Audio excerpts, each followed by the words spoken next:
Sully, what do you got for bold prediction? I'll give you one here. I have two of them, but the first one will be about trades in this first round. I think that the Vikings will not make a trade. They will make picks at Ooh, number 11 and at pick number 23. it's pretty They bold, have actually. been Oh, sorry, the. sorry. Wait, actually, Sully, I screwed up. We got to grade Breach's bold prediction. I'm sorry. Oh, sure. Let's I'll grade give it. it a. I'll give Breach an A. I think it's a good pick. Good bold Yeah, prediction. I'll give it. Yeah, I'm right with you. Give it a day. All right. That makes a lot of All right, sense. Sully, go ahead. I was just thinking like how much how I was going to grade yours, and I figured we got to get back All there. Yeah, good. go ahead. All good. I think Minnesota does not make a trade, is unable to make a trade in the first round. They make the picks at 11 and 23.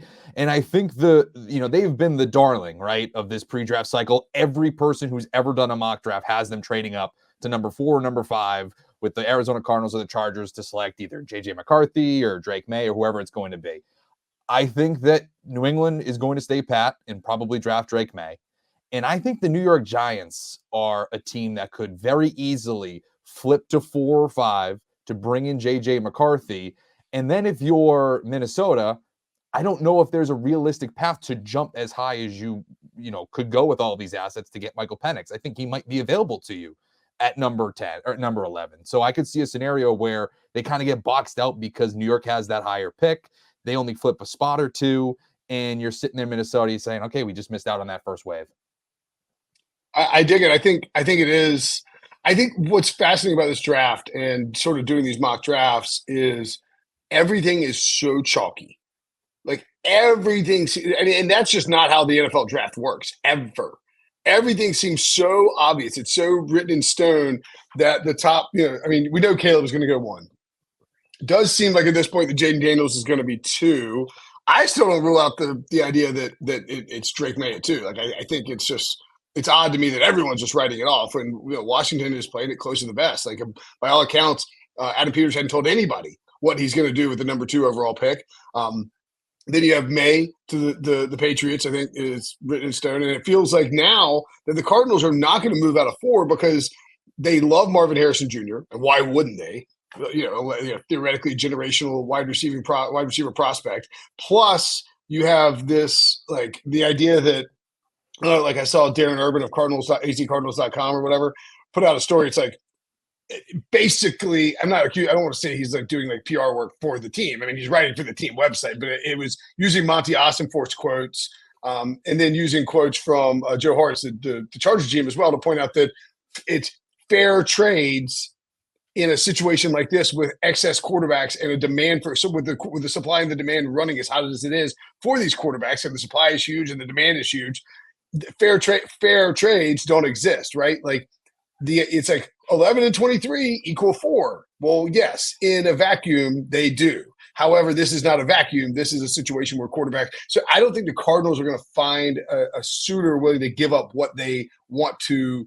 Like, I don't think the Cardinals want to move down to 12 or 13 or 11, even 11. And I don't think they're going to do that for less than like absolutely a future first. So I think they end up staying there. And then the question, in theory, like the draft kind of starts with the Chargers and whether they're willing to move down. I'll give you a B+, Sully, only because you boxed yourself in accidentally by saying that the Vikings would pick at 11 and 23. Sure. When they could possibly like trade down to 25 and take it. But okay. I agree with you. I think there's a decent chance that the Vikings don't make this big swing up. Yeah. And they're playing chicken with the Cardinals and the Chargers basically, and I don't know that they're going to win. Yeah, I'll give you an A-, Sully. I think if I were the general manager of the Vikings, I wouldn't trade up. I would be content at 11 and 23. Maybe if I can get the 3rd overall and get Drake May, I'd think about it. But I think I've said this in the past, or said it last week, that I'm just not trading up to get the 4th QB in the draft. At that point, I'm just saying I'm going to let the draft fall to me and see who's available at 11, whether that's Penix, Nix, maybe JJ McCarthy's there. I mean, you just don't know what's going to happen in that 4th spot. Maybe the Giants take JJ McCarthy. Who knows? But if I can't get one of the top 3, I'm not going to roll the die. I'm just going to sit there and say, you know what? I'm going to take who's there at 11. And that's that. So, yeah, I like this. Did you say roll the die? I'm not going to.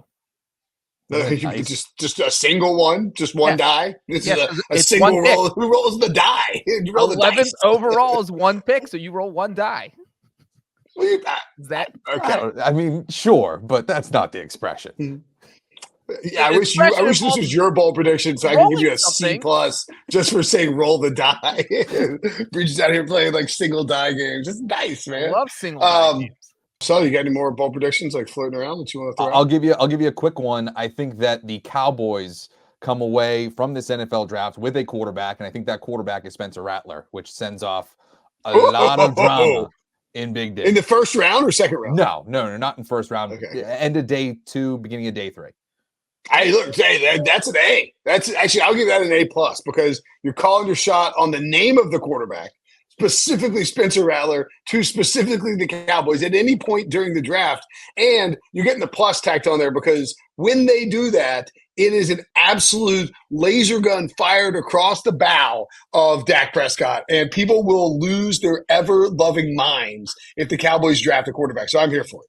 Yeah, I love that. I'm going to give it an A. I was actually reading, I think Bucky Brooks said the Cowboys should draft a QB at 24th overall. He's just getting ripped, of course, because everyone rips you for every opinion on Twitter. I did that in my worst mock draft ever, by the way. I had to take a Bo Nix at 24. Well, Amazing. it sounds crazy, but you have a quarterback going to the final year of his contract. This is much milder, though, in terms of it does make sense. And if they did do it, yeah, I mean, Cowboys fans would be up in arms thinking that, oh my God, we're going to replace Dak Prescott with Spencer Rattler. So yeah, I love this. I'm also going to give it an A. But also, don't you just By the way, did you hear?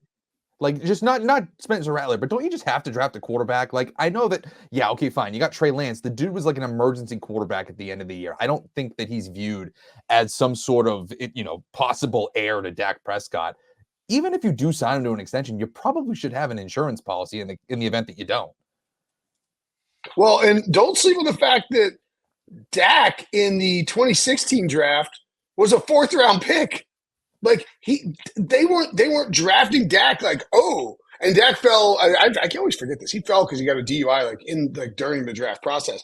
But I'll own this is one of the worst takes of all time. I can't believe it hadn't been dragged. I can't believe I've been dragged on the internet multiple times during the preseason in 2016. I listed the Cowboys as having the worst backup situation in the NFL because they had one 4th round rookie and that was it. And then maybe Kellen Moore, I think Kellen Moore got hurt and they didn't add anybody else. So it was just Dak behind Tony. And then Tony gets messed up in the preseason and Dak just has to start the year and wins offensive rookie of the year. Cowboys go 13-3. Jason Garrett's coach of the year. They win the division, make the playoffs.